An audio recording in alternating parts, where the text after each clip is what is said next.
જય ભોળાનાથ. જય ભોળાનાથ બાપુ. હવે આજે મારે આપને ત્યાં મુલાકાત લેવાનું એક જ કારણ હતું જી બાપુ. કે અમારી શંકરા ચેનલ છે ને, જી તેમાં અમે એક આખી સિરીઝ બનાવીએ છીએ, વાત વાતમાં મનગમતી વાત. જી. એટલે આ મનગમતી વાત એટલે બાપુ માર્યા ગમતી વાત નહીં, જી પણ લોકોને ક્યુરિયોસિટી હોય છે, જિજ્ઞાસા હોય છે, સમાજના વિશિષ્ટ વ્યક્તિઓ કેવું જીવન જીવે છે, એમના જીવન દર્શન કેવું છે, જી એમની ઉપાસના પદ્ધતિ કેવી છે. જી એટલે એની માટે મેં છેલ્લા 6 મહિનાથી રિસર્ચ કરું છું અને કયા કયા પ્રશ્નો લોકોને ઉદ્ભવે છે જી બાપુ. એ મારા મનમાં છે. એટલે હું લખીને સ્ક્રિપ્ટ નથી લાવ્યો, હું આપની સાથે એ પ્રશ્ન પૂછી અને આપના જવાબ લોકો વચ્ચે શેર કરવા માંગુ છું. જી બાપુ. હવે આપનું ભૂતકાળ તો બધાને ખબર છે કે આર્મીમાંથી આવ્યા. જી સૌથી વધારે ક્યુરિયોસિટી એ વાતમાં છે બાપુ કે આર્મીમાંથી આવ્યા પછી સંતની ભૂમિકામાં કેવી રીતે આવ્યા અને બેયની ભૂમિકામાં આપને તફાવત શું લાગે છે? જી બાપુ. પહેલાં તો બાપુ તમને પરમ પૂજ્ય બાપુ 1008માં મંડલેશ્વર સાતુશ્રી ગીર બાપુને મારા વંદન, અને મહાદેવને પણ મારા વંદન બાપુ. મહાદેવના શ્લોકથી બાપુ શરૂઆત કરી. જી જી. ઓમ તત્પુરુષાય વિઘ્ને મહાદેવાય ધીમે તન્નો રુદ્ર પ્રચોદયાત.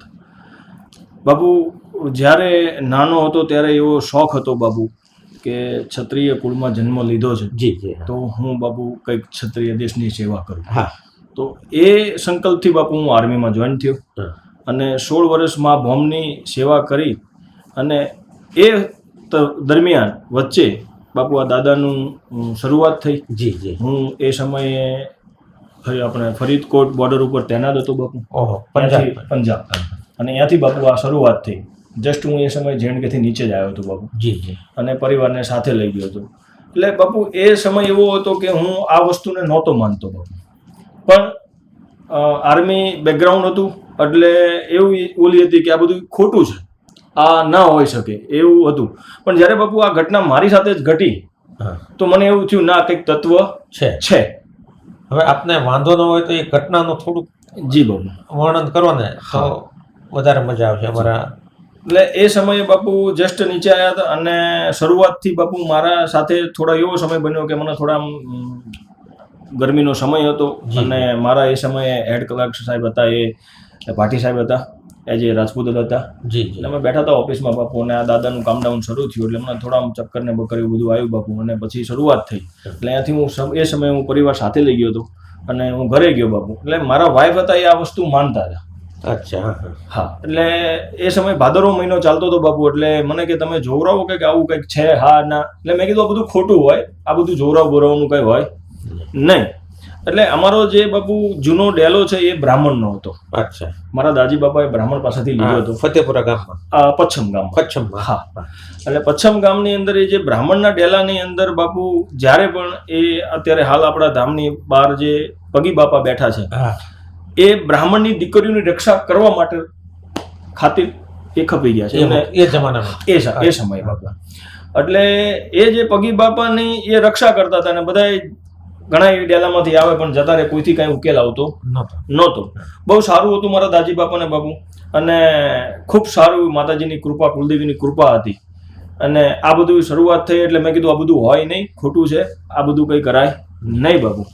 પણ એ જે શરૂઆત કરી એટલે હું એક શબ્દ એવો બોલ્યો, બરાબર ને, જો એવું હોય તો એ તત્વ છે એ મને લઈ લે તો હું પણ એ તત્વ સાથે પ્રેત થઈને ફરું.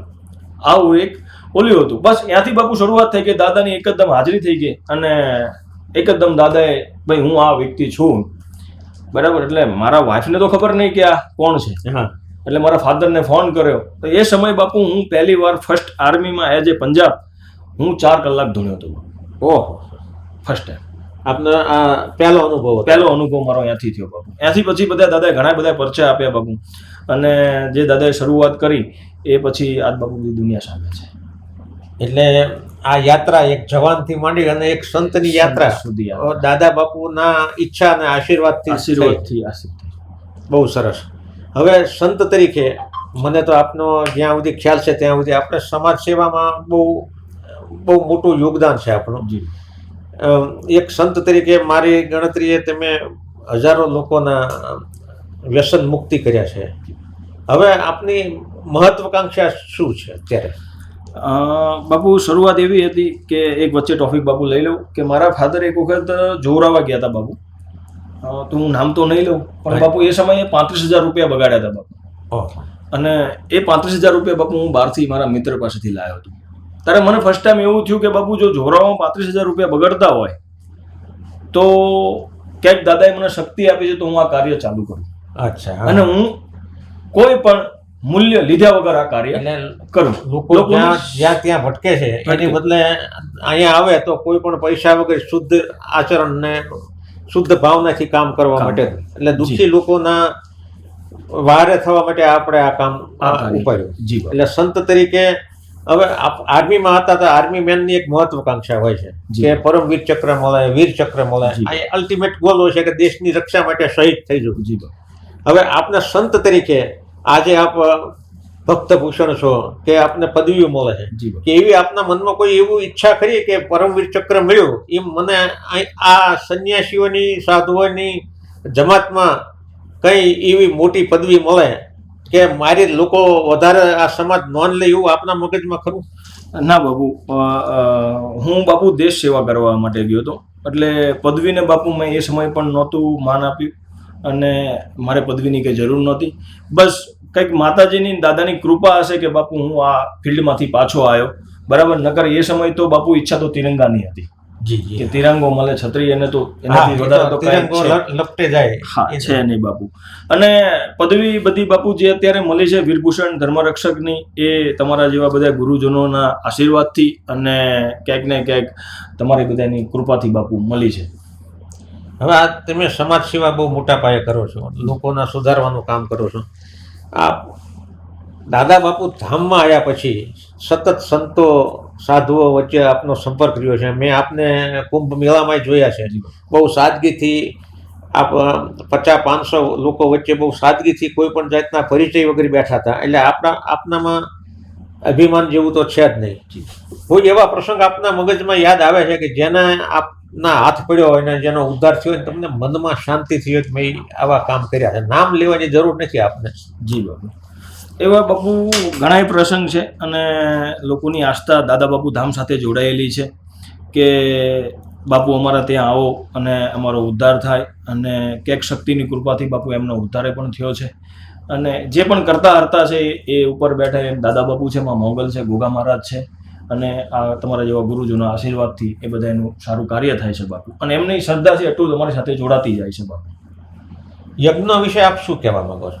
હા, હું બાપુ યજ્ઞને ખૂબ માનું છું અને યજ્ઞ કરવાથી બાપુ જે મનના અંદર પવિત્રતા આવે છે એની માટે, અને ક્યાંક ને ક્યાંક જે લોકો મારી સાથે જોડાયા છે એ ધર્મની સાથે જોડાય એની માટે હું યજ્ઞને વધારે બાપુ અનુભવ. હું દર રવિવારે બાપુ 2 કલાક 3 કલાક યજ્ઞ કરું છું. સરસ. અને આજે પણ રાત્રે ગુરુવારના દિવસે બાપુ હું રાત્રે 2-3 કલાક યજ્ઞ કરું છું. એ મારા ઉદ્ધાર માટે હું કરું છું બાપુ. આપના સ્વયંનો આપનો ઉદ્ધાર તો ઈશ્વરે કરી જ દીધો છે, પણ છતાં યજ્ઞ એક વિધા છે, એક વિધિ વિધાન છે, શાસ્ત્રોક્ત છે. અને યજ્ઞ મને તો એટલું બધું જ્ઞાન નથી, પણ દેવનો ખોરાક જ એ છે. હવે ભક્તિ માર્ગ અને જ્ઞાન માર્ગ આ બે વસ્તુ આપણે જનરલી લોકો જોવે છે. યજ્ઞ થકી વૈરાગ્યમાં આપણે જોવું છે કે યજ્ઞ થકી લોકોમાં શાંતિ અને સુખ માટે જવું છે. આ બે વસ્તુ યજ્ઞ વૈરાગ્ય માટે પોતે કરતા હોય છે. અને યજ્ઞ તમે તમારી ધામને વિકસાવવા માટે કરો છો કે શું કામ આપ યજ્ઞ કરો છો? આપની પોતાની શક્તિ વધે જેથી લોકોના વધારે કામ કરી શકો? યજ્ઞ કરવાનું કારણ શું? જી બાપુ, યજ્ઞ કરવાનું કારણ બાપુ એવું છે કે ગુરુ મહારાજની કૃપા અને એમના આશીર્વાદથી મેં એવું સાંભળ્યું છે કે ક્ષત્રિયોનો દીકરાને યજ્ઞ કરવો પડે. હાજી. એટલે બાપુ મંત્ર શ્લોક તો કાંઈ એવું નથી જાણતો, પણ જે મને આવડે છે એવું કરું છું બાપુ. અને યજ્ઞ કરવામાં મારો બાપુ કોઈ પણ પ્રકારનો મારો સ્વાર્થ નથી કે મને એની અંદર પ્રતિષ્ઠા મળે, નિસ્વાર્થ ભાવે આ જગ્યા સાથે જે જોડાયેલા લોકો છે એમનો બાપુ સંસારિક જીવન એમનું સારું થાય, એમના ધંધા પાણી બધા સારા રહે, એની માટે હું બાપુ કરું છું. હવે યજ્ઞ વિશે તો આપણે આપની વાત કરીએ. મારી પાસે જે લોકો આપના વિશે જે કંઈ પૂછે છે જી બાપુ, એમાં થોડીક વાત આપને કરું કે દાદા બાપુ કોન્ટ્રોવર્શિયલ કેમ છે? જી, આ થોડોક અઘરો પ્રશ્ન છે, પણ મારા મનમાં અત્યારે જ આવ્યો. અને લોકોને થોડો ઘણો સાદગીથી આપનો સૌમ્ય સ્વભાવ છે એટલે આપની રીતે આનો 2 શબ્દમાં જવાબ આપી શકો તો મને બહુ મજા આવશે. તો બાપુ કેવું છે કે જેનો જેવી રીતે ચાહના એવું એ વિચારતા હોય છે બાપુ. પણ દાદા પ્રત્યે બધાના લોકોને ખૂબ ચાહના છે. હા, એ તો અને હું જે પણ છું એ દાદાની કૃપાથી બાપુ આવવાવાળા મહેમાનને આવકારો આપું છું અને એમને દાદાના મહેમાન તરીકે સાચવું છું બાપુ. એ તો હવે સૈનિકોની દીકરીઓના જી. આપે સમૂહ લગ્ન કર્યા, જી બાપુ. અદ્ભુત કામ કર્યું, પણ આની પ્રેરણા ક્યાંથી મળી આપને? કારણ કે આપ તો એ પરિવાર જ કહેવાય, સૈનિક હતા આપણે, અને એક મારી દ્રષ્ટિએ એક ફૌજી હોય આજીવન ફૌજી રહે. જી. હવે એ પ્રેરણા આપને ક્યાંથી મળી? કોઈ એવો સૈનિક હતો આપણે કંઈ જોયું હોય કે આ ફૌજી નિવૃત્ત થયા પછી આર્થિક હાલત સારી નથી, જી બાપુ. તો એક માત્ર આપની માટે નહીં પણ સમગ્ર સમાજ માટે આ ચિંતાનો વિષય હોઈ શકે. જી. જી. એટલે આનું પ્રેરણા ક્યાંથી મળી આપને?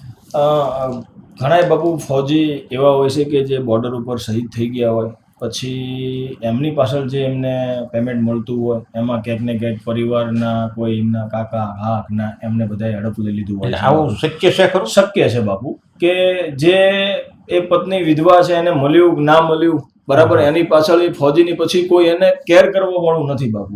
એવા ઘણા એવા કિસ્સા બન્યા છે અને એ કિસ્સાની અંદર બાપુ અમે એના જોયા પણ છે. તો એવો વિચાર આવ્યો કે ક્યાંક મને શક્તિ મળી છે અને આ ધાર્મિક ધન છે બાપુ, તો એનો હું સદ ઉપયોગ કરું. તો અમારા જે અત્યારે હાલ માજી સૈનિક સંગઠનના જે પ્રમુખ છે નિમાવત સાહેબ, જી જી, નિમાવત સાહેબ સાથે મારી થોડી ચર્ચાનો વિચારણા થઈ. મેં કે સાહેબ મારી ગણતરી એવી છે 5 જ દીકરીઓ હું ફૌજીની પરણાવું જે શહીદ થઈ ગયા હોય એમના, તો કે આપણે બાપુ મનને મળીને સાથે એક મોટો કાર્યક્રમ કરીએ. તો ત્યાંથી અમારી બેન એક પ્રેરણા થઈને બાપુ અમે આ કાર્ય કર્યું, જેની અંદર અમે બાપુ 35 થી 36 દીકરીઓ પરણાવી હતી. એની અંદર 3-4 મુસલમાનની દીકરીઓ પણ હતી, ક્રિશ્ચિયન પણ હતી, કારણ કે ફૌજીની કોઈ જાત નથી. ના, ફૌજીની જાત જ ન હોય. જી, દેશ પ્રેમ જ એમનો, દેશ પ્રેમ જ છે. તો આ બધું જોઈને બાપુ અમને એક આ વિચાર આવ્યો કે ફૌજી કરીએ. સરસ. હવે બીજા જે પ્રશ્નો લોકોના આપના વિશે હોય છે, જી, તો આપની ઉપાસના પદ્ધતિ કઈ છે? વત્તા આપને કોઈ એવો આભાસ માતાજીનો થયો હોય પ્રત્યક્ષ કે પરોક્ષ રીતે, જી, કે દાદા બાપુનો આપને આભાસ થયો હોય, તો કેવી રીતે ને ક્યાં થયો? લોકોના બહુ મોટી ક્યુરિયોસિટી છે જી, કે દાદા બાપુ આટલા લોકોનું સારું કરે છે, અને ઘણા મેં અનુભવો સાંભળ્યા છે કે બાપુ કે 100% સાચું પડે છે. જી.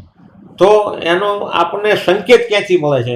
આ ક્યુરિયોસિટી છે આપને કેવી રીતે આ બધું આ ગોઠવાઈ જાય છે? આજ જ તે હું કહું, મારા એક મિત્રના મિત્ર છે, એ ભીમનાથ મારી જગ્યામાં જ મળ્યા. મને કે દાદા બાપુને મેં એક પ્રશ્ન કર્યો હતો, એમને એમ કીધું હતું કે 1 મહિનામાં સોલ્યુશન થઈ જશે, અને થઈ ગયું.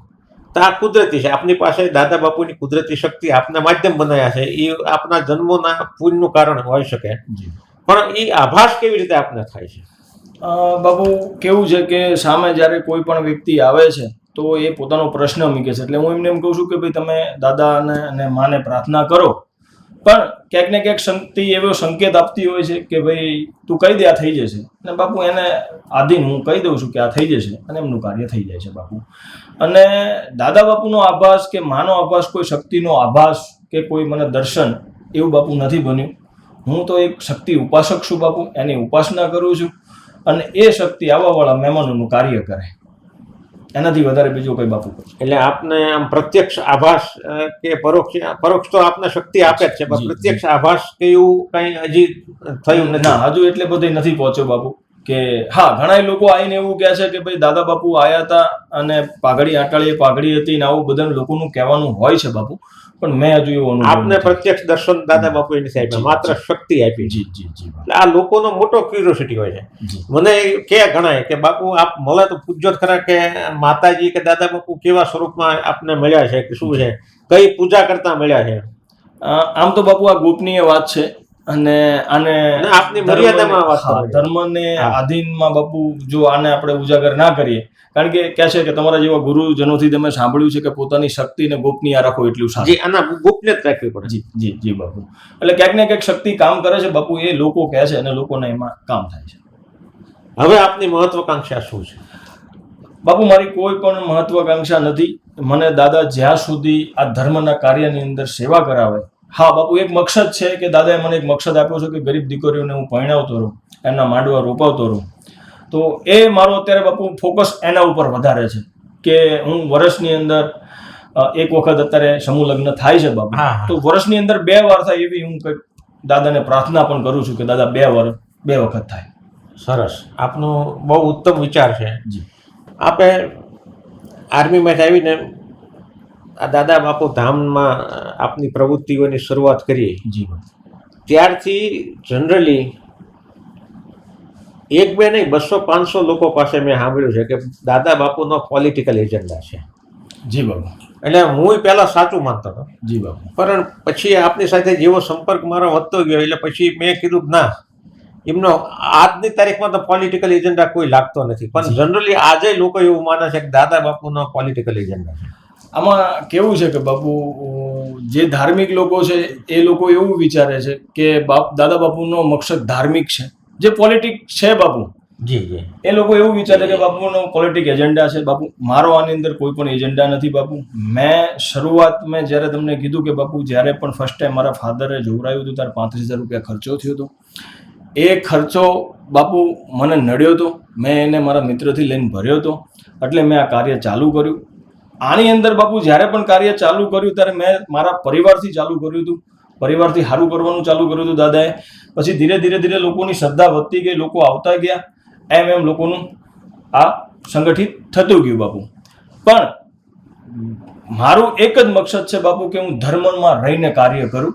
જો ધર્મમાં પોલિટિક આવતું હોય બાપુ, મેં તો કંઈ સાંભળ્યું નથી, પણ ઘણી અત્યારે જેવી જરૂરિયાત એવું લોકો કરતા હોય છે બાપુ. પણ મારો મકસદ કોઈ એવો છે નહીં. પોલિટિક્સ ન હોય પણ પોલિટિક્સમાં તો ધર્મ હોય ને. જી બાપુ. કોઈ આજે દાખલા તરીકે હું આ ઇમેજિનેશનની વાત કરું છું, કોઈ આવીને એમ આપને કે આપને અમે કોઈ XYZ રાજકીય પક્ષની ટિકિટ આપી. જી બાપુ. અને આપ સાંસદ થાવ. જી. અને મિનિસ્ટર થાવ, એવી તો તમે હા પાડશો કે ના પાડશો? બાપુ અત્યારે જે હું બેઠો છું એના ઉપર મને જે સીટ મળી છે એ મારા દાદા બાપુની અને માની શક્તિથી મને સીટ મળી છે બાપુ. આનાથી કોઈ મોટી સીટ મારા માટે નથી. આનાથી કોઈ ગાદી મારા માટે મોટી છે નહીં બાપુ. એટલે મને કોઈ પણ સાંસદ બનવાનો શોખ નથી બાપુ, કે મને કોઈ પણ પોલિટિક્સનો MLA બનવાનો શોખ નથી. આ પ્રશ્ન મારો નથી પણ જી બાપુ. જી. હમણાં બાપુ એક એવો કિસ્સો પણ આવ્યો હતો. મારા ખ્યાલથી આપણા અહીંના ધારાસભ્ય શ્રી સાહેબનો જન્મદિવસ હતો. જી. એટલે ધાર્મિક પ્રવૃત્તિ એ માને છે. એટલે મને બાપુ મેસેજ મળ્યો કે યજ્ઞ કરવા માગે છે અહીંયા. એટલે બાપુ ધાર્મિક સ્થળ છે એટલે હું કોઈને ના પાડી શકું ના, એ તો યજ્ઞ નહીં કે તમે યજ્ઞ કરો બાપુ. અને હું પાછો પ્રેઝન્ટ નહોતો બાપુ, મારી એક જગ્યાએ ઓપનિંગ હતું ગામના ગેટનું, એટલે હું અહીંયા ગયો હતો બાપુ. એટલે એમને યજ્ઞ કર્યો, બધા બેઠા બાપુ. કોઈ પણ અહીંયા પોલિટિક્સનું કોઈ પણ પ્રકારનું કોઈ પણ રીતે એમનું કોઈ પ્રવચન નહોતું બાપુ. પણ ધર્મની જગ્યા છે તો બાપુ બધાય લોકો આવી શકે છે. નોન પોલિટિક પણ આવે છે અને પોલિટિક્સ પણ આવે છે બાપુ. પણ ક્યાંક ને ક્યાંક મારી સાથે જે જોડાયેલા લોકો છે બાપુ, એમની કોઈ એવા કાર્ય હોય જે અમારે એમની થ્રુ કરવા પડતા હોય છે બાપુ. એટલે ક્યાંક ને ક્યાંક થોડો ઘણો સંબંધ છે બાપુ, એ રાખીએ છીએ. બાકી એજન્ડો કોઈ નથી બાપુ. સંબંધ તો હોય જ તે. જી બાપુ. પણ દાદા બાપુની ઈચ્છા હોય તો કદાચ આપ આમાં આગળ વધો એવી અમારી શુભેચ્છા છે. દાદા બાપુની માતાજીની ઈચ્છા હોય. હું દાદા બાપુને એવી પ્રાર્થના કરું કે ઘણાય પણ આ ક્ષેત્રની અંદર જે મારી સાથે જોડાયેલા છે પોલિટિક્સમાં, એ લોકો ખૂબ જ્ઞાની છે અને ખૂબ વ્યવહારિક છે બાપુ. તો માતાજી દાદા એમને ચાન્સ આપે અને મને ભક્તિ કરવાની. ભક્તિની વ્યાખ્યા શું તમે કરશો? ભક્તિની વ્યાખ્યા તો બાપુ હું તો તમારી આગળ બહુ નાનો છું, એટલે શું વ્યાખ્યા, પણ જેમાં મારું મન લાગે બાપુ એ ભક્તિ છે મારા માટે.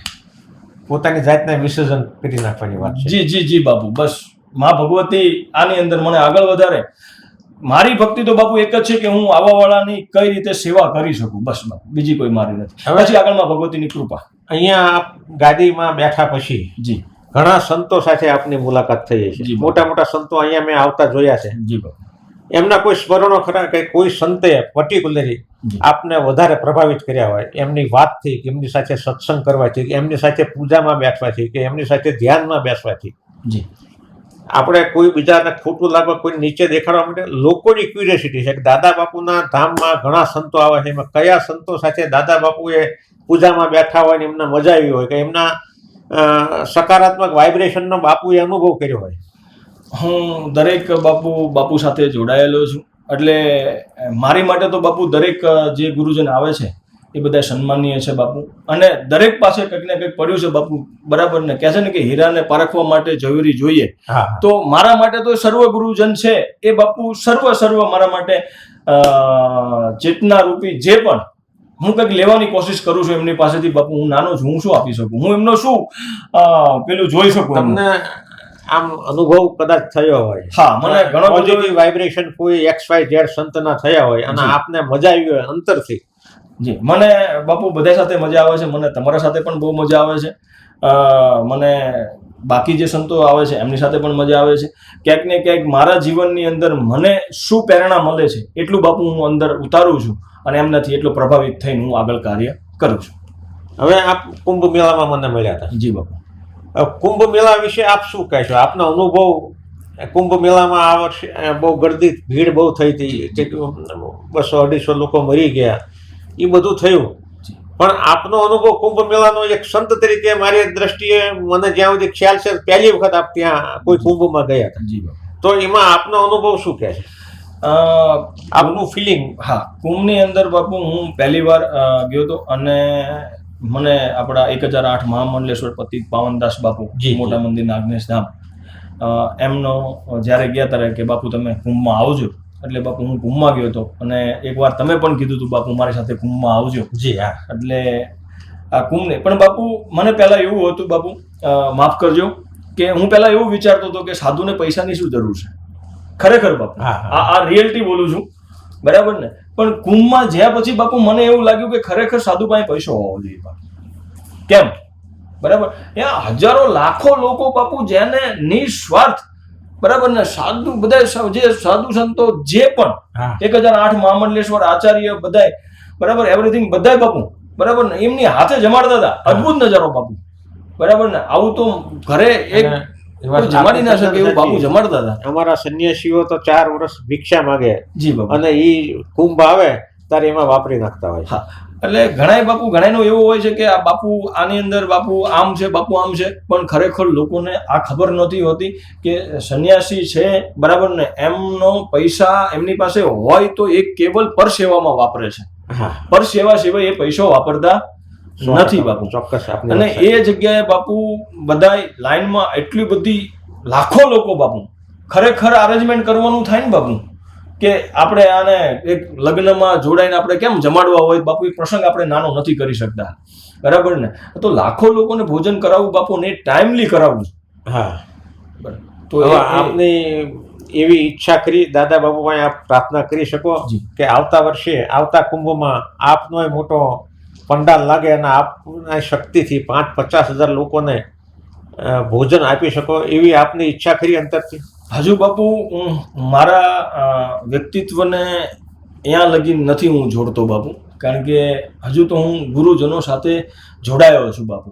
તો એમના થકી મને જ્ઞાન મળે બાપુ અને હું એ લાયક થઈ જાઉં, પછી મારી ઈચ્છા છે બાપુ. હજુ અત્યારે તો નથી. શું કુંભમાં આવે એ બધા જ્ઞાની હોય છે? કુંભમાં આવે બધા જ્ઞાની નથી કે જ્ઞાની છે બાપુ, એનો તો મને અનુભવ નથી, પણ હું તો આ જે ભગવો પહેર્યો છે બાપુ, બરાબર ને, એ ભગવાને હું સર્વવ્યાપી માનું છું બાપુ. હા, બરાબર ને? એટલે મારા માટે જેને ભગવો પહેર્યો છે જ્ઞાની છે. સરસ. આપણે બહુ અદ્ભુત જવાબ આપ્યો. બે મત નથી. હું 2 મિનિટ તો આપના જવાબથી મારી આમ શબ્દ નીકળતા બંધ થઈ ગયા. જી. પણ દાદા બાપુ ધામ તંત્ર છે કે મંત્ર છે? કોઈ તંત્ર નથી બાપુ, મંત્ર છે. માત્ર મંત્ર છે. કોઈ પણ તંત્ર, કોઈ જાતનું તંત્ર નથી. કોઈ પણ જાતનું. આવું લોકો મને પૂછતા હોય છે કે બાપુ છે એ મોટા તાંત્રિક છે. હા, એમની ઈચ્છા હશે બાપુ, માં ભગવતીની કૃપા રહેશે તો બનશું, પણ અત્યારે તો મંત્ર છે. શુદ્ધ મંત્ર અને શુદ્ધ મંત્ર છે બાપુ. કારણ કે મારી દ્રષ્ટિએ તો મારી શક્તિએ બાપુ મને એક મંત્ર આપ્યો છે, જેને મને આભાસ કર્યો છે. જે મંત્રનું રટન કરું છું બાપુ. લોકોની વ્યાખ્યા તંત્રની એટલા માટે છે કે એક નીચે શક્તિ બેઠી છે બાપુ, એના 3 વર્ષ કમાણ બંધ છે, એટલે લોકોનું એવું છે કે એ તંત્ર છે, પણ બાપુ એ તંત્ર નથી. મારી પેઢીમાં બાપુ હું પહેલો એવો વ્યક્તિત્વ છું કે આ ફિલ્ડમાં ઉતર્યો છું, બરાબર ને. અત્યાર સુધી મારી પાછળ કોઈ એવા પણ કોઈ છે નહીં બાપુ કે 3 પેઢી 4 પેઢી કોઈ તંત્રમાં હોય. એટલે બાપુ મંત્ર જ છે, અને મંત્રની શક્તિ જ રહે દાદાની, એવી પ્રાર્થના કરીશું. તંત્ર વિદ્યા શીખવાની આપણને કોઈ પ્રેરણા આપે તો આપ એમાં આગળ વધશો? મારી પોતાની કોઈ અપેક્ષા નથી. લોકો માટે આપને પોતાની અપેક્ષા નથી તો બહુ સ્પષ્ટ વાત છે, પણ લોકો માટે તંત્રની ઘણી વાર જરૂર હોય છે. જી બાપુ. કારણ કે તંત્ર વિદ્યા તે મહાદેવે જ આપેલી છે. જી બાપુ. તો આપ એમાં શું માનો? જો એવા કોઈ સારા ગુરુ મળશે બાપુ, જી બરાબર, અને કોઈ સારા કાર્ય માટે મને કોઈ એવી વિદ્યા આપશે તો બાપુ હું સ્વીકારીશ, જેની અંદર જનહિત હોય. હા, તો સ્વીકારીશ બાપુ. નગર તો મંત્રથી માં શક્તિ ભગવતી કામ કરે છે, અને એ કર્યા. આપના ગુરુ કોણ છે? મારા ગુરુ શ્રી રામ શર્મા આચાર્ય છે, હરિદ્વાર, ગાયત્રી પરિવારથી બિલોંગ કરે છે. જી. એટલે આપ ગાયત્રી પરિવાર સાથે જોડાયેલા? જી. વચ્ચે એવી કોન્ટ્રોવર્સી હતી જી કે ગાયત્રી પરિવારમાં જે ગાયત્રી યજ્ઞ થાય છે, આપણા દ્વારકાપીઠના શંકરાચાર્યજીએ જ આ મુદ્દો ઉઠાવ્યો હતો જી બાપુ કે એ યજ્ઞ શાસ્ત્રોક્ત નથી થતા. આપને કદાચ ખ્યાલ હોય તો આમાં આપ શું કહો છો? જી બાપુ, હું નાનો હતો બાપુ, જ્યારે મારા અહીંયા આપણે ગાયત્રી યજ્ઞ ને એવું બધું થયું હતું પચ્છમ ગામની અંદર, ત્યારે મારા ગુરુ કરવામાં આવ્યા હતા. મેં મારા ગુરુને જોયા નથી બાપુ, અને હું ક્યારેય પાછો હરિદ્વાર નથી ગયો ગાયત્રી ઓલામાં બાપુ. એટલે કઈ રીતનું યજ્ઞ કરે છે એ મને આઈડિયા નથી બાપુ. હા, હું એક વખત જોઉં, મને આઈડિયા આવે કે આ રીતનું છે તો બાપુ એને કમિટમેન્ટ કરી શકું, પણ મને એનો ખ્યાલ નથી એટલે કમિટમેન્ટ ના. એટલે આમ આપણે પરોક્ષ રીતે ગાયત્રી ઉપાસક છો? જી બાપુ. એટલે રામ શર્માજીને આપણે આપના હૃદયમાં બેસાડ્યા? જી બાપુ. સરસ. રામ શર્માજીએ સાંખ્ય દર્શન ઉપર બહુ સરસ પુસ્તક લખ્યું છે. જી બાપુ. એ આપ કોઈ વાર જો સમય મળે તો વાંચજો. જી બાપુ. એમાં સાંખ્ય દર્શન શું છે એ બહુ અદ્ભુત રીતે વર્ણવ્યું છે. અને રામ શર્માજીના આપ ફોલોવર્સ છો એટલે આપને સાંખ્ય વિશે કંઈક થોડુંક જ્ઞાન હશે જ તે. તો મને આમ આ લોકોની જિજ્ઞાસા છે એટલે 2 મિનિટ કે 5 મિનિટ આપ સાંખ્ય વિશે કહો. જી બાપુ. મને સાંખ્યનું બાપુ નથી હજુ જ્ઞાન. મને એક જ મંત્ર ઉપર મને જ્ઞાન છે, જે ગાયત્રી મંત્ર છે. જી. અને ક્યાંક ને ક્યાંક બાપુ એવું બધા કહે છે કે ગાયત્રી મંત્ર બહુ પ્રભાવશાળી છે. હા. ઓમ ભૂર્ભુવસ્વ તસ્સવિતુર્વરેણ્યં ભર્ગો દેવસ્ય ધીમહિ ધિયો યોનઃ પ્રચોદયાત. આનું બાપુ હું નાનપણથી રટન કરું છું. જી. અને ક્યાંક ને ક્યાંક મને વિલ પાવર ગાયત્રી મંત્રથી મળતો છે. આપે અનુષ્ઠાન પૂરા કરેલા ગાયત્રી? જી બાપુ. અને ક્યાંક ને ક્યાંક મને એનાથી પાવર મળે છે બાપુ. જે મારી અંદર ભયનો મોલ હોય ને એ મારો મંત્ર મને બાપુ કાઢી દે છે. બહુ સરસ. આમાં એક બીજો પ્રશ્ન મને આપના આ વાતમાંથી થયો. ઘણા લોકો ગાયત્રી મંત્ર 24 કલાક જપતા હોય છે. જી બાપુ. ઘણા સંતો સિદ્ધો, હું ગાયત્રી ઉપાસક નથી એટલે મને પોતાને આવો ખ્યાલ નથી, પણ ઘણા એમ કહે છે કે સૂર્યાસ્ત પછી ગાયત્રી મંત્ર ન કરે, સૂર્યોદય પછી કરાય. એમાં તથ્ય કેટલું છે? હા બાપુ, મને એનું જ્ઞાન નથી, કારણ કે મારા ગુરુ છે શ્રી રામ શર્મા આચાર્ય, એટલું છે. અને બાપુ આ મંત્ર, આ 2 સિવાય મને બીજો કોઈ જ્ઞાન નથી, કારણ કે હું એટલો આ ફિલ્ડમાં નહોતો ઉતર્યો. એટલે બાપુ મેં એની અંદર જ્ઞાન લેવાનું વિચાર્યું, પણ આજ તમે મને એક પ્રેરણા આપી છે બાપુ. મેં હમણાં કીધું ને કે ગુરુજનોથી કંઈક પ્રેરણા મળે, એટલે આજ તમે મને પ્રેરણા આપી કે તમારે આ વાંચવું પડે. તો બાપુ હવે હું ચોક્કસ નેક્સ્ટમાં આપણે મળશું તો હું આના વિશે અધ્યયન કરીને 100% બાપુ તમને જવાબ આપું. સરસ. હવે બાપુ આ તંત્રની બધી વાતો આપણે ચર્ચામાં નીકળી છે. જી બાપુ. તો અત્યારે યુટ્યુબમાં આપ જુઓ ને તો સોશિયલ મીડિયામાં એક જાતની ફેશન થઈ ગઈ છે. યોગ વિશે, ચક્ર શુદ્ધિ વિશે ધંધાદારી લોકો ક્લાસ ચલાવતા હોય છે. જી બાપુ. હવે એના વિશે આપ શું કહેશો? ધ્યાન યોગ કે એમાં આ જે બધું ચાલે છે અત્યારે, એમાં બધું 100% સોનું નથી હોતું, આપે સમજો છો. પણ જે આ ધંધાદારી યોગની ક્લાસીસ ચાલતા હોય છે ધ્યાન યોગના, અને એના વિશે આપને કંઈ અનુભવ, આપનું મંતવ્ય શું છે એમાં? બાપુ ઘણું બધું સોશિયલ મીડિયામાં અત્યારે ચાલતું હોય છે, પણ બાપુ ગુરુ વિના જ્ઞાન નહીં. હા બરાબર. પોતાનો દીકરો બાપના ચંપલ પહેરવાથી બાપ ના બની શકે. એટલે એ ગમે તે કરે બાપુ, પણ જ્યાં સુધી કોઈ પીઠ નથી તો એનું અનુકરણ ના કરવું. હમણાં બાપુ મેં ન્યૂઝમાં એવું સાંભળ્યું હતું કે સોશિયલ મીડિયાના એડવાઇસથી એને 3 મહિના એ જ્યુસનું સેવન કર્યું બાપુ, એનું એમાં મૃત્યુ થયું, એવું મેં સોશિયલ મીડિયામાં હમણાં ના 100% વાત સાચી. વાંચ્યું હતું. હા. તો એવો કોઈ પણ નુસ્ખો કે એવું કોઈ પણ તંત્ર જ્યાં સુધી આપણને આપણી પાછળ કોઈ ગુરુ ના હોય કહેવા વાળું, શીખવાડવા વાળું, ત્યાં સુધી ના કરવું જોઈએ. એટલે આપનો આ સ્પષ્ટ સંદેશ છે. સ્પષ્ટ સંદેશ કારણ છે કે સોશિયલ મીડિયામાં સારું અને મોડું બધું બહુ આવતું હોય છે, અને જનરલી બધું 100% સાચું નથી હોતું, પણ ઇફેક્ટિવ બહુ છે. જી એટલે સંતો વિશે, સંતોના ફોલોઅર્સ વિશે કે સંતોની ઉપાસના પદ્ધતિ વિશે જી બહુ બધું આવતું હોય છે. જી બાપુ. એટલે ધ્યાન યોગ વિશે આપ શું કહેશો? ધ્યાન પણ બાપુ મેં મારા હું જે સાધુ સંતો સાથે જોડાયેલો છું જી બાપુ, જી જી જી એમનું બધાનું કહેવું એવું છે કે પીઠ ગુરુ મળે અને તમને પીઠ ગુરુ મંત્ર આપે અને એની તમે સાધના કરો, ધ્યાન કરો, તો એમાં જે તમારું અસુરી શક્તિ જે પણ એનાથી તમારી રક્ષા એ ગુરુ કરી શકે, એ શક્તિ કરી શકે ગુરુની. એટલે આ બધામાં ઓછું પડવું બાપુ, મારી એવી બધાને સંદેશને આપેલ છે. આપનો બહુ સરસ જવાબ છે. જનરલી મેં આવું જોયું છે કે સંન્યાસી તરીકે આટલા વર્ષોની જીવની મારી, જી અને તે પહેલાંય તે સંતોના પ્રવચનો કે સંતોની સભાઓમાં મારે વારંવાર જવાનું થાય. મને એક શોખ કે કોઈના પ્રવચનો સતત સાંભળવું, કે પારાયણમાં મોટા મોટા વક્તાઓ, એક વાત કોમન આવે છે, એક નામ કોમન આવે છે બાપુ, જી તમામ મોટા વક્તાઓ કે મોટા સંતોના પ્રવચનોમાં ઓશોનો. જી બાપુ. ઓશો વિશે આપ શું કહેશો? બાપુ, હું જે સંસ્કૃતિમાં જીવી રહ્યો છું અને જે મારી સંસ્કૃતિ છે બાપુ, બરાબર ને, મેં હમણાં તમને કીધું કે હું ભગવા કલરને અને એના વિચારને માનું છું. હા, બરાબર ને.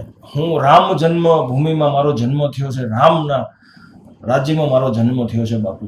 તો હું એવા કોઈ પણ, હું એની વાત જ નથી કરતો, કોઈ પણ નથી માનતો. હું તો કેવલ મારા ભગવાધારી જે સંત છે, મારા ગુરુજનો છે, એમની પ્રેરણા, એમના જે વિચારો, હું એને ફોલો કરું છું. એટલે બરાબર વિશે આપનો સ્પષ્ટ અભિપ્રાય નથી. જેનાથી મારું ચિંતન વધે, જેનાથી મારું ધાર્મિકતા વધે, જેનાથી મારા સંસ્કાર વધે, જેનાથી આવવાવાળા મારી સાથે જોડાયેલા છે એ લોકોને જ્ઞાન મળે, બરાબર ને, એવા વિચારોને હું બાપુ ગ્રહણ કરું છું. જે ભગવાધારીઓની વાત કરો છો, સંતોની, જી બાપુ. એ લોકો તો ઓશોનું ઉદ્ધરણ વારંવાર એમના પ્રવચનોમાં કરતા હોય છે. ઘણા સંતો મેં એવા જોઈએ છે કે બે ધડક નામ આપી દે છે કે ઓશો આવું બોલ્યા હતા. જી. ઘણા સંતો નામ નથી આપતા. જી બાપુ. છતાં ઓશોને રેફરન્સમાં લઈને ઓશોએ જે વાત કરી હોય એ સત્સંગમાં મૂકતા હોય છે. હું તો બાપુ જગતગુરુને માનું છું, હું શંકરાચાર્યને માનું છું, હું આશુતોષગીરી બાપુને માનું છું, હું બરાબર ને હરિહન બાપુને માનું છું, હું જેટલા પીઠના પીઠાધીશ્વર છે એમને માનું છું બાપુ, બરાબર ને. મારા માટે સર્વવ્યાપી એ છે, મારી માટે બીજું કોઈ કાંઈ છે જ નહીં. અદ્ભુત જવાબ આપનો. પણ ભવિષ્યમાં આ ચાન્સ મળે, માં ભગવતી કરે ના મળે, અને નહીં ધ્યાન યોગમાં ઊંડા ઉતરવાનો કોઈ એવા ગુરુ મળી જાય તો આપ મને ધ્યાન યોગમાં ઉતરવા માટે મને એવા ગુરુ મળે કે જે ખરેખર શક્તિ ઉપાસક હોય, જે મહાદેવ ઉપાસક હોય, જે માં અંબાના ઉપાસક હોય, જે એની કુલદેવીના ઉપાસક હોય, એવા મને મળે, બાકી મને ના મળે. શક્તિપાત વિશે આપ શું કહેશો? શક્તિપાત, હા, હું બાપુ શક્તિની ઉપાસના કરું છું. બીજું તો મને બાપુ વધારે જ્ઞાન નથી જોતું, શીખું છું બધા પાસે. એટલે જેમ જેમ મને એનો સ્ત્રોત મળતો જશે બાપુ, એમ તમારી સાથે આની વર્ણના કરીશ. સરસ બાપુ. હવે આમાં મને અચાનક યાદ આવ્યું કે ઘણા લોકો આ તુલસી વિવાહના ભવ્ય સમૂહ લગ્ન થયા. તુલસીજીના આવા લગ્ન લગભગ મેં મારી જિંદગીમાં તો નથી જ જોયા. ભવ્ય સમૂહ લગ્ન થયા. જી બાપુ. હવે જાન અહીંયાથી ગઈ હતી. જી બાપુ. 500,000 કે 5,000 વાહનો હતા. હું જાનમાં સામેલ હતો. જી બાપુ. હવે લોકો એવું કહે છે કે આ જાનમાં જે આવ્યા એ સ્વેચ્છાએ નથી આવ્યા. દાદા બાપુએ કોઈ જગ્યાએ પેટ્રોલના પૈસા આપ્યા, કોઈ જગ્યાએ ભાડું આપ્યું છે, કોઈ જગ્યાએ આમ કર્યું છે. પણ હું આ વાત માનતો નથી. મારું અંતર્મન તો આ વાત માનતું જ નથી. કારણ કે જે બધા આવ્યા એ ભક્તો જ આવ્યા હતા. જી બાપુ. અને ખુશીથી આપના કહેવાથી જાનમાં આવ્યા હતા. જી બાપુ. તો આ વાત સાચી છે કે ખોટી, આજ આપ કેમેરાની સામે કોને તો એનો જવાબ મળી જાય. કારણ કે આપને કોઈ પૂછી નથી શકતા, પણ મારી જેવા ને તો લોકો ડાયરેક્ટલી ઇનડાયરેક્ટલી આ પૂછતા જ હોય છે. હા બાપુ, એક સુંદર વાક્ય છે કે ધર્મની સાથે જોડાવા માટે ધાર્મિક હોવું જરૂરી છે. એટલે બાપુ જ્યારે આપણે ઠાકોરજીની જાણ કરી બાપુ ત્યારે આહ્વાન કર્યું, અમે ઠાકોરજીને પ્રાર્થના કરી કે હે ઠાકરજી, આ તમારી જાન છે, અખિલ બ્રહ્માંડના નાથની જાન હતી બાપુ.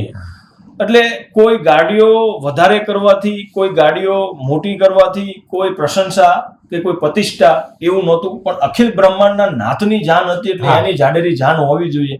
એની માટે બાપુ મેં મહેનત કરી હતી.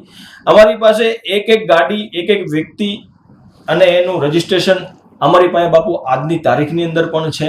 બરાબર ને? 2476 ગાડીઓનો વર્લ્ડ રેકોર્ડ હતો બાપુ. ટોટલ સમથિંગ 3300 ગાડીઓ હતી બાપુ, બાકી ગણાની નહોતી. અને 400-500 ગાડીઓ બધી ટ્રાફિકમાં ફસાઈ ગઈ હતી બાપુ. તો એક વ્યક્તિ બાપુ આજની સાથે મારી સાથે સંપર્કમાં છે જે ઠાકોરજીની જાનમાં આવ્યા હતા. એમાંથી એક પણ વ્યક્તિને હું ગમે ત્યારે લાઈવ એવું પ્રૂફ કરાવી શકું કે આ પોતાના સ્વયં ખર્ચે આવ્યા હતા, ધાર્મિક હતા અને ધર્મની સાથે જોડાયેલા હતા, એટલે પોતાના સ્વ ખર્ચે આવ્યા હતા બાપુ. આની અંદર કોઈ પણ રીતે બાપુ, પરોક્ષ રીતે કે અપરોક્ષ રીતે કોઈની પાસેથી કોઈ પણ પ્રકારનું દાન માંગવામાં નથી આવ્યું. ના આની અંદર ગાડીની અંદર કોઈએ ડીઝલ ભરાઈ આપ્યું છે બાપુ, કોઈએ ભરાઈ આપ્યું હોય તો હું આ તમારી ચેનલના માધ્યમથી, તમારા આ વાર્તાલાપના માધ્યમથી, બરાબર ને, મને એક પણ એવું પ્રૂફ આપે કે ભાઈ અમે આ ગાડીમાં ડીઝલ ભરાયું હતું, અમે આ ગાડીની અંદર કર્યું હતું. જે અમારી પાસે લિસ્ટ છે બાપુ, અમારી પાસે જેટલી ગાડીઓનું લિસ્ટ છે એ લિસ્ટની સંખ્યામાં એ નામ આવતું હોય, એમાંથી એક નામ પણ એવું હોય કે ભાઈ અમારી ગાડીમાં ભરાયું હતું, કયા પંપે ભરાયું હતું બાપુ, તો હું સ્વીકારવા તૈયાર છું. નકર આ બધી પાયા હીરોની વાત છે બાપુ, મને બદનામ કરવા માટેની. આપને બદનામ કરવાનું આખું તંત્ર હોય ઘણી વાર એવું લાગે છે મને. એનું કારણ શું? આપની પ્રગતિ થોડીક વધારે ઝડપથી થઈ છે ધાર્મિક ક્ષેત્રમાં, એટલે આ એક વાત છે.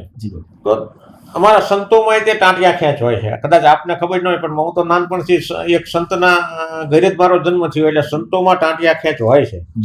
એટલે આ ટાંટિયા ખેંચના કોઈ સંત દ્વારા ભોગ બન્યા છો કે પરિસ્થિતિના હિસાબે આપના વિરુદ્ધમાં આવું અફવા ફેલાવવામાં આવી?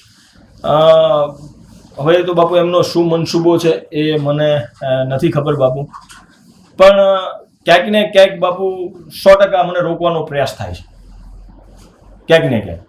પણ હું કેવલ શક્તિ અને દાદાની ભક્તિથી હું આગળ વધું છું બાપુ. જે દાદાની માની કૃપા હશે એ થશે. કોઈ માણસથી કે કોઈ પણથી બાપુ કાંઈ થવાનું નથી. આ જે પણ કરશે એ હરિ કરશે, હરિ સિવાય કાંઈ થવાનું નથી બાપુ. પણ મારો મકસદ બાપુ એવું છે કે મને જે પણ શક્તિની કૃપાથી મળે છે એ હું પરહિતમાં ઉપયોગ કરું. તો ક્યાંક ને ક્યાંક મારા કાર્ય બધા બાપુ એમને ના ગમતા હોય તો આ બની શકે બાપુ. તો માં ભગવતી અને દાદાની એવી પ્રાર્થના છે કે જલ્દી એમના ચહેરા બધાની સામે આવે અને લોકોને ખબર પડે કે ભાઈ આની પાછળ આ ચહેરો છે. ઈશ્વરને તો આપણે પ્રાર્થના કરવી કે ભગવાન સૌને સદબુદ્ધિ આપે બાપુ. આપે આ મારી સાથે ચર્ચામાં કીધું કે હું ભગવા ભેખને નમન કરું છું અને એની પાસેથી પ્રેરણા લઉં છું. જી. તો મને આપણે જે વાત કરી એ જ વખતે મારા મનમાં ઉદ્ભવ્યું કે ભગવો ધારણ કરે છે, એનું કોઈ પરીક્ષા હોવી જોઈએ કે ગમે એ ભગવો ધારણ કરી શકે? યોગ્યતાવાળા કે બોગસ માણસો ભગવો પહેરી એટલે આપ પગે લાગશો? આપને કેવી રીતના ખબર પડે? આપ તો મહાન સાધુ પુરુષ છો, પણ સામાન્ય માણસ કેવી રીતના સમજશે કે આ ભગવો પહેરીને ઠગ માણસ છે કે આ કેવો છે? એની માટે કોઈ એક્ઝામ હોવી જોઈએ, સંતો માટે, મહંતો માટે, મહામંડલેશ્વરો માટે, શાસ્ત્રોની ચર્ચા હોવી જોઈએ, જાહેરમાં, ખાનગીમાં. આપનું પોતાનું વ્યક્તિગત મંતવ્ય, કારણ કે મને આ વખતે કુંભમાં આવા અનુભવ થયા છે કે મને એવું કહેવામાં આવ્યું કે તમે પરીક્ષા લઈ લો કે મહામંડલેશ્વર આ થાય એવું છે કે નહીં. આ પ્રશ્ન સળગતો પ્રશ્ન છે, કારણ કે ભગવાનના નામે ઘણું બધું હાલે છે, લોકો એકદમ ભલા ભોલા છે. જે બાપુ ભગવાનને માનીને જે બધા દર્શન કરે છે, બધાને પગે લાગે છે બાપુ, એ પ્રમાણે બાપુ મેં એવું સાંભળ્યું છે કે શાસ્ત્રોની પરીક્ષા લઈને પછી જ તે આગળ ભગવો પહેરાવવામાં આવે છે બાપુ. એવું મેં સાંભળ્યું છે બાપુ. હજુ હું ક્યારેય પણ મારી એ લાયકાત નથી બની કે હું એ સભામાં બેઠો હોય અને મેં જાણ્યું હોય બાપુ. પણ ક્યાંક ને ક્યાંક બાપુ 100% શાસ્ત્રોની પરીક્ષા તો હોવી જોઈએ. એટલે આપ 100% માનો છો? હાજી બાપુ. કે મને આશુતોષ ગિરી બાપુ મને કાલ કોઈ એવી પદ આપે છે તો એ પદને હું લાયક છું કે નહીં એ તો ચકાસણી હોવી જોઈએ બાપુ. હું મારા ઉપર કહું છું. જેથી કરીને જે મને આપે છે એનું સન્માન પણ રહી જાય અને એ જે પણ અખાડામાંથી છે, જે પણ ઓલામાં સાધુમાંથી જે પણ આવે છે બાપુ, તો એનું પણ માન રહે. એટલે આપનું આ સ્પષ્ટ મંતવ્ય છે જી બાપુ. કે ભગવા પહેરતા હોય એની એક પરીક્ષા તો કોઈ હોવી જ જોઈએ, ક્વોલિફિકેશન તો હોવું જ જોઈએ, ભલે આપણે કોલેજની ડિગ્રી નથી જોતી. જી બાપુ. એમાં આપ મારી સાથે 100% સહમત છો. સરસ. હવે આજકાલ ટીવીમાં બધે આવે છે રાષ્ટ્રીય સ્વયંસેવક સંઘ વિશે. જી બાપુ. બે બાજુની માન્યતાઓવાળા લોકો છે જી. સંઘ વિશે. જી. સારું બોલનારા છે અને ખરાબ બોલનારા છે. અલ્ટિમેટલી મને એટલી ખબર પડે છે કે સંઘ વિશે 2% 5% જાણનારા લોકો બહુ ઓછા છે. જી. આપ સંઘ વિશે શું કહી શકશો? સાહેબ બાપુ, હું સંઘથી બહુ પ્રભાવિત છું અને બાપુ એઝ એ આર્મી મેન છું એટલે મેં સ્થિતિ જોઈ છે બોર્ડરની. આપ કાશ્મીરમાં સેવા આપી છે? હા, મેં બાપુ કાશ્મીરમાં મેં 3 જગ્યાએ સેવા આપી છે અને 11 વર્ષ મેં સેવા આપી છે. ઓહો. એટલે હું કાફી એરિયાથી વાકેફ છું અને જે સંઘનું કાર્ય છે જે હિન્દુત્વ માટેનું બાપુ, જી, એનાથી હું પ્રેરિત છું. અને એક બહુ પ્રેરિત છું બાપુ કે સંઘના કોઈ ગુરુ નથી બાપુ, એઝ એ ભગવો ઝંડો એ જ ગુરુ, બરાબર ને, એને સર્વવ્યાપી માનો. એટલે ક્યાંક ને ક્યાંક બાપુ મને કોઈ પ્રભાવિત કરતું હોય ક્ષેત્રની અંદર તો મને સંઘ કરે છે. પોલિટિક્સમાં જોડાવું કે ના જોડાવું, ક્યારેક સંઘ તરફથી કહેવામાં આવશે તો 100% જોડાઈશ બાપુ. એટલે સંઘ કોઈ જવાબદારી આપને સોંપે? હા, તો 100% સ્વીકારીશ બાપુ. આપો છે હિન્દુત્વ તરીકે આજ નહીં તો કાલ સંઘ સારા માણસો શોધતા હોય ને આપની પાસે આવે કે તમારે એક કોઈ જવાબદારી લેવી પડશે તો આપ એમાં ના નહીં કરો? ના, નહીં કરું. કારણ કે હું એમના વિચારોથી સહમત છું, હું એમના જે ડિસિપ્લિન છે, બરાબર ને, એનાથી સહમત છું, બરાબર ને. ક્યાંક ને ક્યાંક અમારાથી પણ ડિસિપ્લિન સંઘના છે અને કેવલ જનહિત સિવાય કાંઈ નહીં, તો હું એનાથી ખૂબ પ્રભાવિત છું બાબુ. તો કંઈક ને કંઈક એની જવાબદારી મળશે 100% સ્વીકારી. આપણે આ ચર્ચા કરીએ છીએ જી બાબુ. તો મને ઘણા લોકો પૂછતા હોય છે કે દાદા બાપુ ઘણી જગ્યાએ ધૂણતા હોય છે કે માતાજીનો અવતાર આવે છે, દાતા બાપુનો અવતાર આવે છે. જી બાબુ. મેં આપના રૂબરૂ તો મેં ધૂણતા નથી જોયા, પણ આપના વિડીયોમાં મેં ઘણી જગ્યાએ જોયું છે. જી બાબુ. અને ઘણા ભુવાઓ ધૂણતા હોય છે. આ ખરેખર શું છે બાપુ? કારણ કે મને આમાં મારું નોલેજ શૂન્ય છે. જી બાબુ. આ કઈ શક્તિ છે અને એ વખતે આપને કેવો આભાસ થાય છે? જી. ઘણા બાપુ મેં પણ એવું સાંભળ્યું હોય છે, ઘણા વિશેષકો બધા એવું ઘણા કહેતા હોય છે કે આ માનસિક બીમારી છે બાપુ, એવું ઘણા એનું કહેવું. હા, ઘણા એવું કહેતા હોય છે. પણ બાપુ જો માનસિક બીમારી હોય બાપુ, તો મેં બોર્ડર ઉપર બાપુ ધૂણીને પછી પણ નોકરી કરી છે. હા, બરાબર, કરી જ છે. તો ક્યાંક ને ક્યાંક હું પણ કોકને શૂટ એન્ડ સાઈડ કરી શકતો. હા, જો માનસિક બીમારી હોય તો બાપુ, બરાબર. આજે મારા પૂર્વજ છે બાપુ, મારા વડવા છે, હા, બરાબર. એની ચેતના, એની કૃપા, ક્યાંક ને ક્યાંક શક્તિ મને મળે છે બાપુ, અને એ મને એ સંકેત આપે છે, એ પ્રમાણે હું કાર્ય કરું છું અને એ કાર્ય સિદ્ધ થાય છે બાપુ. હું એની અંદર એક પણ શબ્દ એવો નથી બોલતો કે જે ખોટો હોય બાપુ, કે જે કોઈની ભાવનાને હટ કરતો હોય. એટલે એવું કહી શકાય કે એ શબ્દ તમારા નથી હોતા. જી, એ દિવ્ય ચેતના હોય છે. અને બાપુ બધાય કહે છે કે ભાઈ આદિ અનાદિ કાળથી હાલ્યું આવ્યું છે બાપુ. આપણે જોઈએ, બરાબર ને, તો આ આપણા હિન્દુત્વના શાસ્ત્રમાં ઘણી બધી એનો ઓલો છે કે બાપુ આપણે કહીએ કાળિયો ભીલ માં ચામુંડાના, બરાબર ને, આપણે કિસ્સા સાંભળ્યા છે. આને જ આપણે ભૂત ભવાની માં લઈ લો, મેર્યો, બરાબર ને, આ બધા આપણે કિસ્સા સાંભળ્યા છે બાપુ. તો આને આપણે વખોડી કઈ રીતે શકીએ? બરાબર ને, આ પહેલા પણ હતું ને અત્યારે પણ છે. ક્યાંક ને ક્યાંક આપણે કહીએ છીએ કે પેલા આપણા ગુરુજન કામ કરે છે, તો પણ એ પણ કોઈના વડવા જ, કોઈની ચેતના જ, ચેતના, બરાબર ને, એના થકી કામ થાય છે. મેં ઘણા સાધુ સંતોમાં ઘણામાં મેં સાંભળ્યું છે કે મારા ગુરુજી કામ કરે છે અને આ કહીએ છીએ અને હિત થાય છે. એમની સાધના હતી, એમનો કોઈ એવો અપરોપકારી જીવ હતો, બરાબર ને, તો એ કાર્ય કરે છે. બીજા શબ્દોમાં એવું કહી શકાય ને કે જે આ અવતાર આવે છે, ધૂણે છે, જી, એ સીધું ભક્તિ માર્ગનું પ્રતીક છે. જી બાબુ, હું માનું કે હૃદય જેનું ખાલી હોય, હું એવું માનું છું કે ભક્તિ માર્ગ વિસર્જનની વાત કરે છે. જી, પોતાની જાતને વિસર્જિત કરી દો. જી, પોતાની જાતને વિસર્જિત કરી દો ત્યારે તમારામાં ઈશ્વરની ચેતના પ્રગટે, બરોબર. એટલે એ વખતે આપ પોતાની જાતને વિસર્જિત થઈ જાય છે એવું આપને લાગે છે? જી બાબુ, મને ક્યાંક ને ક્યાંક હું પોતે શૂન્ય થઈ જાઉં છું, શક્તિ કામ કરતી થઈ જાય છે. એટલે આપનું એઝ એ વિજયસિંહ કે આપનું જે દાદા બાપુ જગ્યાના મહંત તરીકેનું એ ક્ષણ માટે વિસર્જન થઈ જાય છે જી અને એ જગ્યાએ કોઈ દિવ્ય ચેતના આપનામાં જે આવી કામ કરે છે એટલે આ એક જાતનો ભક્તિ માર્ગ જ થયો ને. મારા વડવા છે અને મારો નિમ્નો તાર મળેલો છે. હા એ તો એટલે એ ચેતના મારામાં કામ કરે છે, હું એ એટલે માનું છું. બીજા અર્થમાં આપણે એવું કહી શકીએ કે એ વખતે તમે વિચાર શૂન્ય થઈ જાવ. જી બાપુ, મારો વિચાર કઈ નથી હોતો પછી વિચાર એમનો જ હોય છે. એ જે બોલે છે એ શાસ્ત્ર એવું કહે છે કે જે માણસ વિચાર શૂન્ય એક ક્ષણ માટે બે ક્ષણ માટે થાય જી એના આશીર્વાદ લેવાથી ઈશ્વરના આશીર્વાદ મળતા હોય એવું લાગે છે.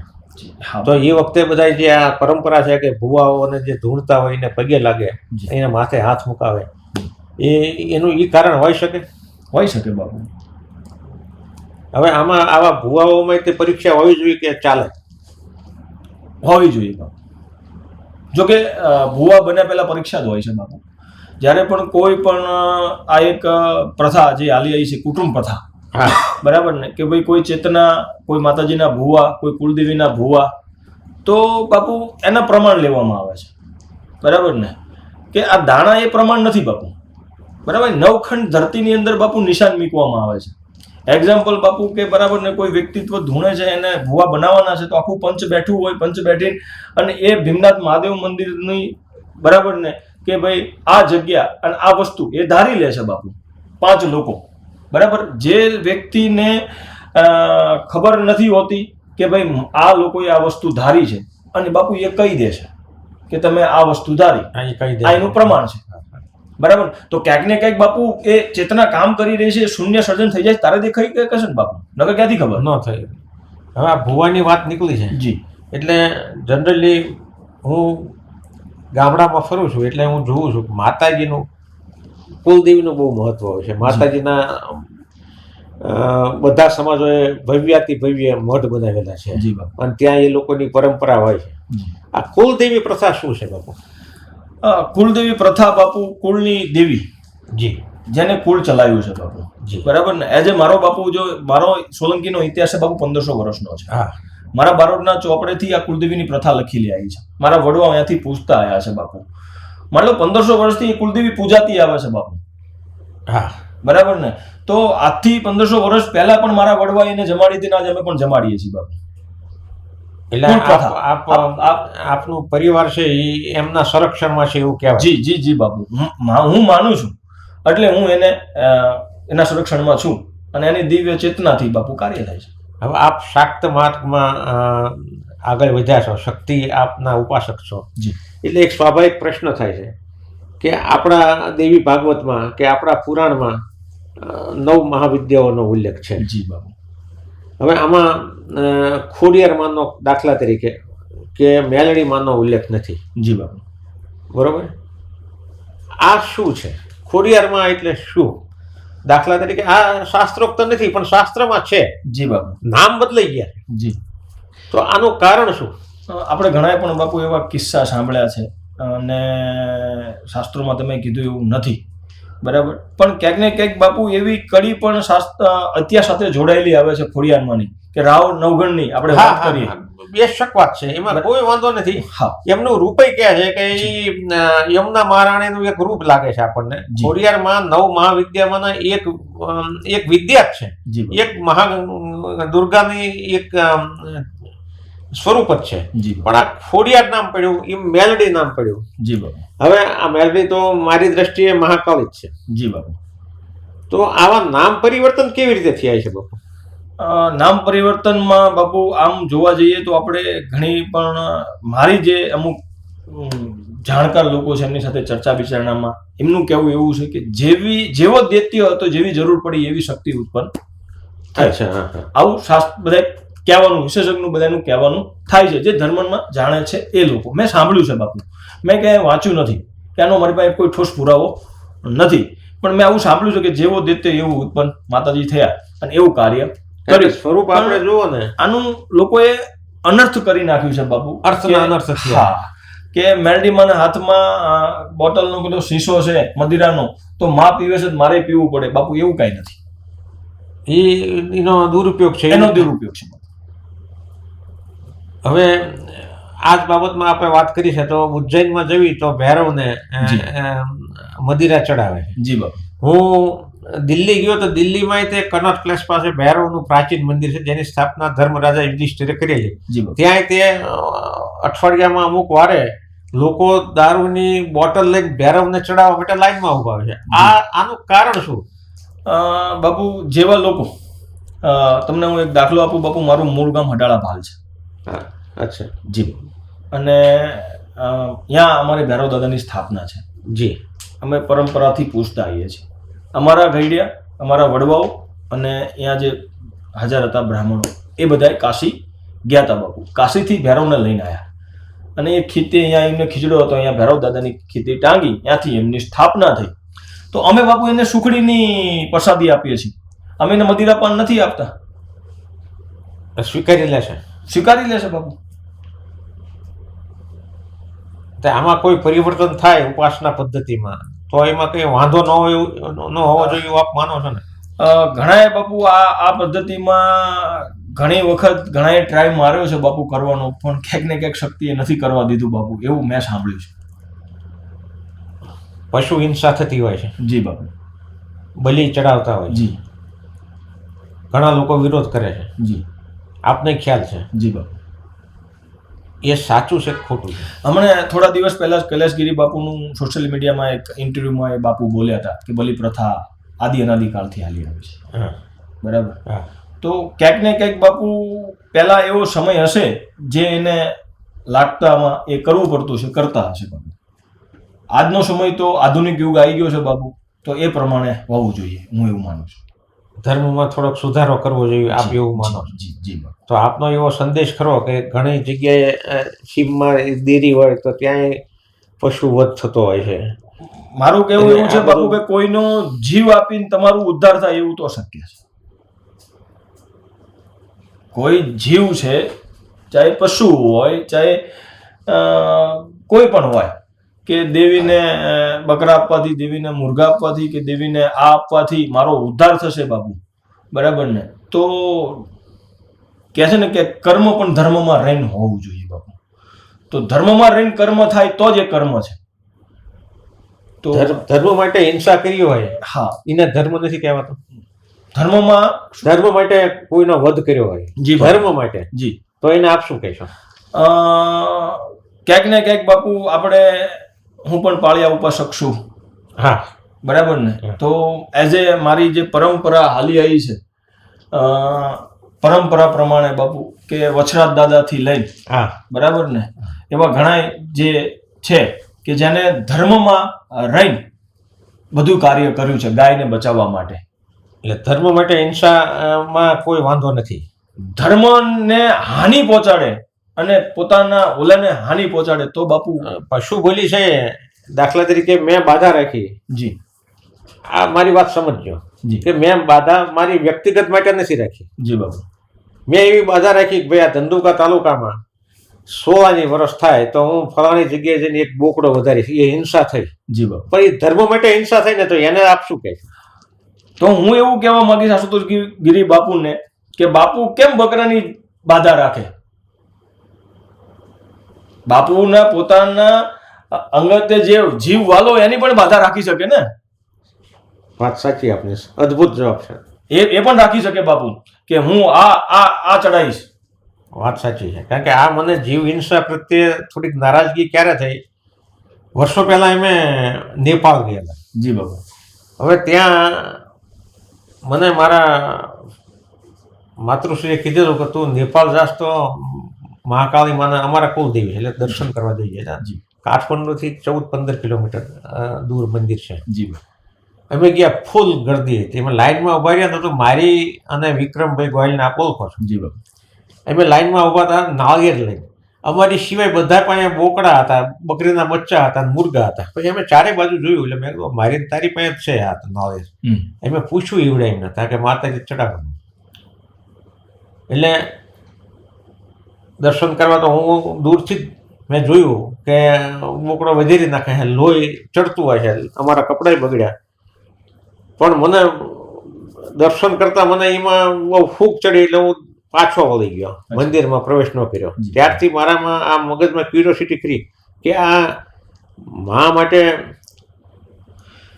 આ ખરાબ કહેવાય. જી ક્યાંક ને ક્યાંક બાપુ તમે જે કહો છો બરાબર ને કે માને બલી તો બાપુ લોહી જ છે ને.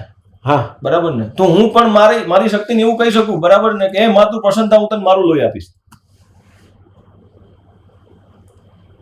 વધારે સાચી વાત છે. મારે શક્તિને પ્રસન્ન કરવી જ છે, મારે શક્તિને એઝ એ મારે એને એ આપવું જ છે બરાબર ને. તો પણ હું મારો અંગૂઠો કાપીને માને ચાંદલો કરી શકું છું. કૃષ્ણ ભગવાને આંખ ચડાવી દીધી હતી. હા કે લે મારું અર્પણ કરું. હું બીજાનું કેમ આપું? હું મારું આપું ને. મારે એને પ્રસન્ન કરવી છે, મારે એની પાસે કાર્ય કરાવવું છે, તો હું એને મારા અંગનું દાન આપી શકું. હું કોઈ બીજાનો જીવનું કઈ રીતે દાન આપી શકું? મને અધિકાર જ નથી આપવાનો. સરસ. એટલે ભવિષ્યમાં અહીંયા બહુ મોટું માતાજીનું મંદિર થાય જી તો પશુ બલિ ક્યારે નહીં, જીવ હિંસાને કોઈ સ્થાન નહીં રહે. કોઈ સ્થાન નહીં. હું તો બાપુ નાળિયેરને પણ નથી માનતો કે નાળિયેર લઈને દાદાના ધામમાં આવો, નાળિયેર વધેરો, એ ના વધેરશો 25 રૂપિયાના દાણા તમે ચકલાને નાખો તો ધર્મ કાર્ય કરશે. સરસ. તો બાપુ આપણે જે વાત કરીએ, જે અવતાર આવે છે ધૂણવાની, આપના અનુભવ પરથી મને એવું ચોક્કસ લાગ્યું કે આ ભક્તિનો એક પ્રકાર થયો. એ સ્વયં વિસર્જનની વાત થઈ. તો સેવાથી સ્વયં વિસર્જન થઈ શકે છે? સેવાથી બાપુ વિસર્જન મારા મત પ્રમાણે કે હું કોઈ પણ તત્વને બરાબર ને કે આપણે ગુરુ શિષ્યને લઈએ. હા બરાબર ને કે શિષ્ય આપણે એકલવ્યની વાત કરીએ, દ્રોણાચાર્યની વાત કરીએ તો એનું પૂતળું બનાવીને એકલવ્યએ શિક્ષા હાસિલ કરી હતી. હા બરાબર ને. તો બાપુ તમારી જે વાતનો એક પુરાવો આ થાય. આ એક હા એક્ઝામ્પલ તौर તરીકે આપણે વાત કરી. અને ગુરુ દ્રોણાચાર્ય અર્જુનથી એટલા પ્રભાવિત થઈ ગયા હતા કે એમને કહ્યું તું દુનિયાનો સર્વશ્રેષ્ઠ ધનુર્ધર થઈશ. બરાબર. એની માટે એમને એકલવ્યનો અંગૂઠો પણ માગી લીધો. તો જો એક શિષ્યથી ગુરુ પ્રભાવિત થઈ શકતા હોય બરાબર ને, તો એક કોઈ બી તત્વ ચેતના એના મંત્ર ઉચ્ચારણથી, એની સાધના કરવાથી, એના સાથે સૂક્ષ્મ રીતે બેસવાથી બરાબર ને, જો એ ચેતના રાજી થઈને એક માણસ એ રાજી થઈને આટલું કરી શકતા હોય તો દેવ તત્વ ના કરી શકે? કરી શકાય. તો પછી આ સેવા એ પરમ ધર્મ કહેવાય છે. સેવાથી તો કોઈ મોટો ધર્મ નથી ને બાપુ. તો સેવાથી વિસર્જન શક્ય છે? મારા મત પ્રમાણે બાપુ હજુ એ વ્યાખ્યામાં નથી પહોંચ્યો, પણ હું અત્યારે મારા તત્વની સેવા કરું છું કે પ્રાર્થના કરું છું કે જે પણ એમની સાથે મંત્ર ઉચ્ચારણ કરું છું. જો તમે મને જે કહેવા માંગો છો ત્યાં લગીને હું પહોંચી જઈશ 100% બાપુ. તમને આગલા ઇન્ટરવ્યુમાં અનુભવ આપીશ. મૂર્તિ પૂજા વિશે આપ શું કહેશો? મૂર્તિ પૂજા એ આદિ અનાદિ કાળથી હાલી આવી છે બાપુ. જ્યાં સુધી મૂર્તિ દુકાનમાં છે ત્યાં સુધી એ મૂર્તિ છે બાપુ. એ મૂર્તિની અંદર મંત્રો ઉચ્ચારણથી શાસ્ત્રોક્ત રીતે એની અંદર પ્રાણ પૂરવામાં આવે પછી એ તત્વ છે. સનાતન હિન્દુ ધર્મમાં મૂર્તિ બાદ કરો પછી ધર્મ રહેશે કે નથી રહેતો? મૂર્તિ બાદ કરે પછી કોઈ બાપુ આપણે કહીએ છીએ કે ભાઈ હવા તો આ દુનિયામાં બધી જગ્યાએ છે બરાબર. મારે પણ મારા ટાયરમાં હવા ભરવા માટે મુખ્ય સ્થાન તો જોશે ને. હા. તો જ્યાં સુધી એ મૂર્તિ નહીં હોય તો હું કોની સામે બેહીને સાધના કરીશ? તો મૂર્તિને બાદ કરી નાખશું તો સાધના કઈ રીતે કરશું? એટલે આપ મૂર્તિ પૂજાના સમર્થકો છો? હા, હું ભારત દેશની અંદર મારો જન્મ થયો છે. શ્રી રામ ભગવાનના ઓલાની અંદર મારો જન્મ થયો છે બરાબર ને. તો હું મૂર્તિ પૂજાને માનું છું. વિધર્મીઓ બુદ્ધ પૂજા એટલે મૂર્તિ પૂજાનો વિરોધ કરે છે, તો એમનો અભિગમ તો ખોટો જ છે ને એવું નક્કી થાય છે. એઝ એ હિન્દુત્વ તરીકે બાપુ મારા માટે તો એ ખોટો જ છે. હું તો મૂર્તિ પૂજક છું. હા, પણ ઘણા હિન્દુ હોય તે મૂર્તિ પૂજાનો વિરોધ કરે છે. એને આપ શું સંદેશો આપશો? હું એમને એવો સંદેશ આપીશ કે આપણે ભારત વર્ષની અંદર આપણને જન્મ મળ્યો છે તો આપણા જે વડવાઓ આદિ અનાદિ કાળથી જે કરતા આવ્યા છે એ પરંપરા આપણે છોડી શકીએ નહીં. ક્યાં આપણા વડવાઓ એમને નહોતી ખબર એટલે એમને મૂર્તિ પૂજા કરી. ક્યાંક તમે સાચા છો, ક્યાંક તમારા વડવા સાચા છે. એ તો આપણા વડવાઓ જ સાચા છે ને આપણા ઋષિ મુનિઓ સાચા છે. તો જે ઋષિમુનિઓ કરતા આવ્યા છે બાપુ આપણે કરીએ છીએ. હું તો એ ફોલો કરું છું. તો આ કરવું જોઈએ. આપણી પરંપરાને આપણે ફોલો કરવી પડે. હવે છેલ્લે હું એવી આશા રાખું કે આની સિવાય આપણે ઘણીવાર બેસશું અને શાસ્ત્રાર્થ કરશું અને લોકોને મૂકશું. જી બાપુ. ભક્તોને કઈ સંદેશ આપ કહેવા માંગો છો? ખાસ કરીને આપણે ઇમેજ ને ડોળવાનો પ્રયત્ન થયો છે. જી બાપુ. કે એમ જે કંઈ હોય આપણે એમાં પડતો નથી, હું તો નથી પડતો. જી બાપુ. પણ એમના માટે કોઈ સંદેશ ખરો જે તમારો વિરોધ કરે છે એના માટે અને જે સપોર્ટર છે એની માટે કોઈ એવો સંદેશ ખરો જે આપ અમારા ચેનલ માધ્યમથી લોકોને દેવા માંગો? બાપુ પહેલી વાત તો તમારો જે વિરોધનો પ્રશ્ન છે આ તો બાપુ કળિયુગ ચાલે છે, બરાબર ને? જો ભગવાનને છોડવામાં ના આવ્યા હોય, મીરાને છોડવામાં ના આવ્યા હોય, બરાબર ને, તો હું તો કાંઈ છું જ નહીં. પણ જેનો વિરોધ થયો એને કંઈક પામ્યું છે બાપુ. હું વિરોધીઓને મારો પાયાનો પથ્થર માનીને હું પગથિયું મૂકીને એના ઉપરથી હાલું છું બાપુ. હું ક્યારેય પણ આ તમારા ચેનલ દ્વારા હું મારા વિરોધીને એક સંદેશ આપવા માંગુ છું, બરાબર ને, કે જેટલા વિરોધીઓ વધારે છે ને બાપુ એટલી જ મારી પ્રગતિ હશે. કોઈ વિરોધી આપની પાસે આવે XYZ, જી બાપુ, અને આપને એમ કહે કે અમારી ભૂલ થઈ ગઈ છે, અમે આપને સમજવામાં થાપ ખાધી છે, તો આપ એમને શું જવાબ આપશો? તો બાપુ હું દરેક સાધુ સંતો સાથે જોડાયેલો છું. એમનાથી મને પ્રેરણા મળી છે, એમનાથી મને વિચાર મળ્યા છે, મારા મા બાપના સંસ્કાર છે, મારા દાદાની ચેતનાથી જે પણ કાંઈ છું, તો મારામાં બાપુ દયા ભાવના હોવી જોઈએ. તો હું એમને એમ કહીશ કે ભાઈ જે હોય એ બરાબર, એ સમય હતો, તમે જે કર્યું એ બરાબર, પણ મા ભગવતીની ઉપર હાથ જોડીને તમે માફી માંગી લો. એક છેલ્લો આપનો વ્યક્તિગત પ્રશ્ન છે, આપણે જવાબ દેવો હોય તો દેજો, તો કટ નહીં કરવી, નકર આ કટ કરી નાખી. મને અત્યારે યાદ આવ્યું છે આપના વિશે મને ઘણા એવું કીધું છે કે વિજય બાપુ છે ને વ્યાજ વટાવનો બહુ મોટા પાયે સાણંદમાં કરે છે. જી બાપુ. અને 5% ને 10% વ્યાજ લે છે અને વ્યાજનો પૈસો છે, સાચું ખોટું? બાપુ જો આ જવાબ આપે દેવો હોય તો કોઈ પણ વ્યક્તિ બાપુ એવું સાબિત કરી દે કે વિજય બાપુ વ્યાજ વટાવનો ધંધો કરે છે, કોઈ પણ વ્યક્તિ, બરાબર. કારણ કે બાપુ હું આર્મીમાંથી રિટાયરમેન્ટ થયો, મને ગવર્મેન્ટે વ્હાઇટ પૈસો આપ્યો છે, બરાબર, એનો 1-1 રૂપિયાનો મારી પાસે હિસાબ છે બાપુ, બરાબર. મેં એમાંથી 1 પણ રૂપિયો ના વ્યાજે આપ્યો છે બાપુ, ના હું વ્યાજે ફેરવું છું, ને હું વ્યાજને કરું છું. મારો પર્સનલ હું પોતે વ્યક્તિત્વ વિજય બાપુની વાત કરું, આપની જ વાત છે, મારી પોતાની વાત કરું છું, બરાબર ને. એટલે મારો બાપુ કોઈ પણ પ્રકારનો વ્યાજે પૈસો ફરતો નથી. જો મારો મોટો વ્યાજથી પૈસો ફરતો હોય બાપુ, બરાબર ને, તો હું ફોર્ચ્યુનર લઈને ફરતો હોય બાપુ.